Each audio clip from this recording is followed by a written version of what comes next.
আশা করি তোমরা সবাই খুব ভালো আছো আর আমিও ভালো আছি।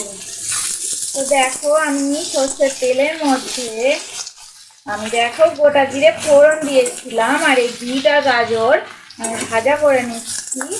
মিডিয়াম ফ্লেমে রেখেই আমি ভাজাটা করছি।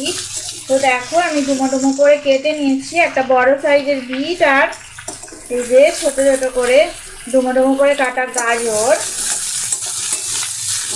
এটা একদম নিরামিষ একটা রান্না। তো দেখো আমি মিডিয়াম ফ্লেমে রেখে ভালো করে ভাজা করে নিচ্ছি।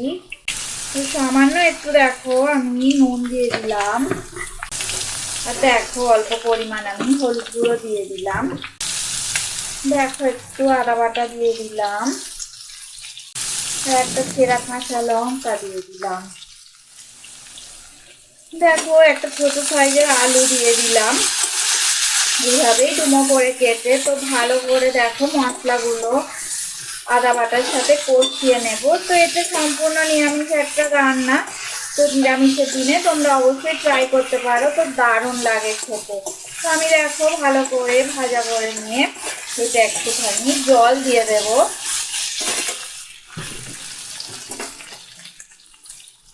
দেখো মিডিয়াম সাইজের একটা টমেটো দিয়ে দিলাম। টমেটো দিলেই তরকারিটা খেতে খুব ভালো লাগে। খুব ভালো মতন কষিয়ে রান্না করা হয়ে গেছে। এবারে আমি পরিমাণ মতো জল দিয়ে দেবো।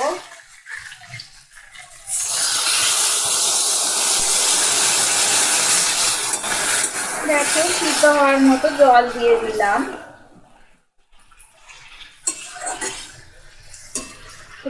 আমি লো ফ্লেমে রেখে ঢাকা দিয়ে রাখবো আর 20 মিনিট পর ফিরে আসছি। দেখো আমি ঢাকাটা খুলে নিয়েছি, 20 মিনিট হয়ে গেছে।